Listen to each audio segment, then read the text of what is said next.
Amis des maths, bonjour. Aujourd'hui, nous allons découvrir les origines des nombres complexes. Alors, suivez-moi sur le chemin des mathématiques.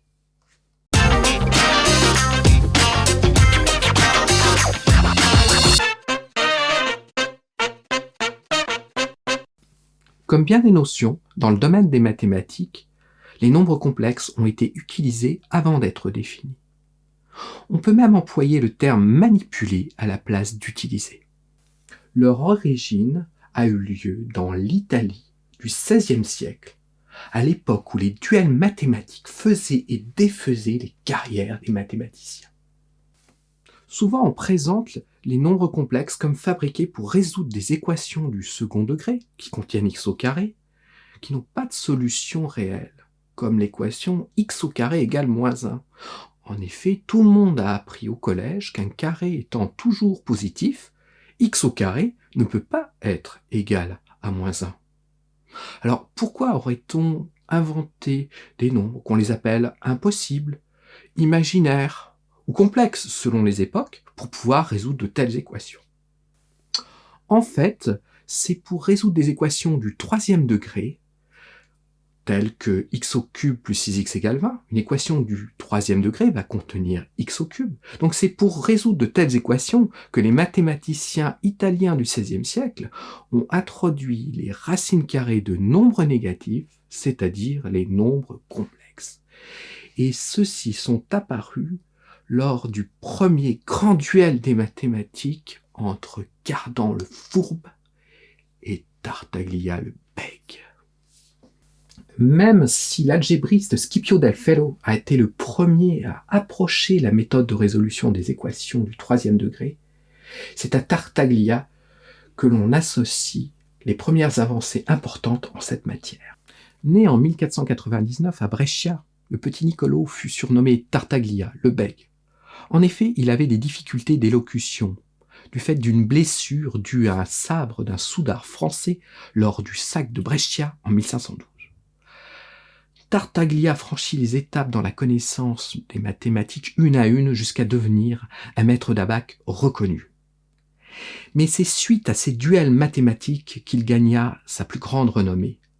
Il montra en effet une maîtrise importante des équations du troisième degré, équations qui avaient mené à l'échec la plupart des mathématiciens jusqu'alors. Un jour, il fut invité à dîner chez Cardan. Cardan était un mathématicien et plus généralement un scientifique célèbre de l'époque. Suite à ce dîner, que Tartaglia avait accepté, celui-ci exposa à Cardan sa méthode de résolution des équations du troisième degré, bien imprudemment. Quelques années après, Cardan publia cette méthode dans son Ars Magna, son ouvrage phare, rompant ainsi la promesse qu'il avait faite à Tartaglia.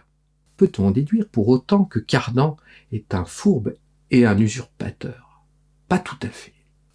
En effet, Cardan voulait présenter la méthode de résolution des équations du troisième degré au plus grand nombre.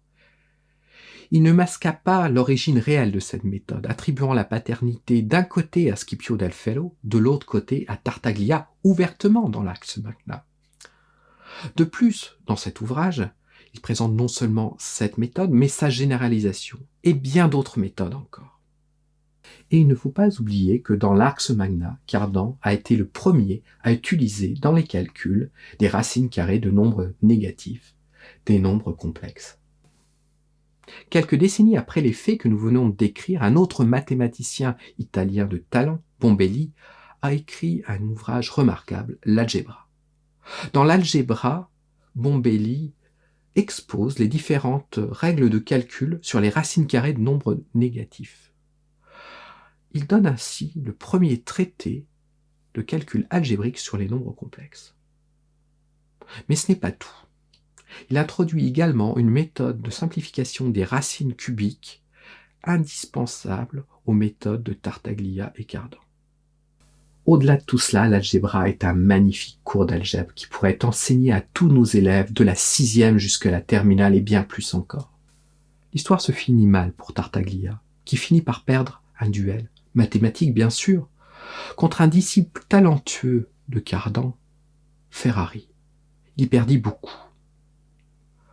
Bombelli mourut en 1572, année de publication de l'algébra. Aujourd'hui, Cardan est resté célèbre pour la méthode de résolution des équations du troisième degré.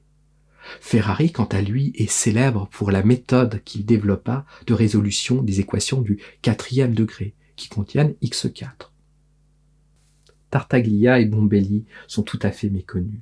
Pour leur rendre hommage, nous allons baptiser la méthode de résolution des équations du troisième degré, méthode de Tartaglia, Cardan, Bombelli. Le XVIe siècle italien a donc permis la résolution des équations du troisième et du quatrième degré, qui avaient résisté aux mathématiciens jusqu'alors. Des siècles plus tard, les mathématiciens ont démontré que les équations de degré 5, 6, 7, etc. n'étaient pas résolubles dans le cas général, par Jaliot.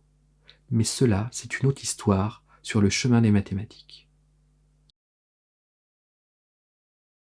Au fur et à mesure, je vous présenterai plusieurs vidéos sur les nombres complexes.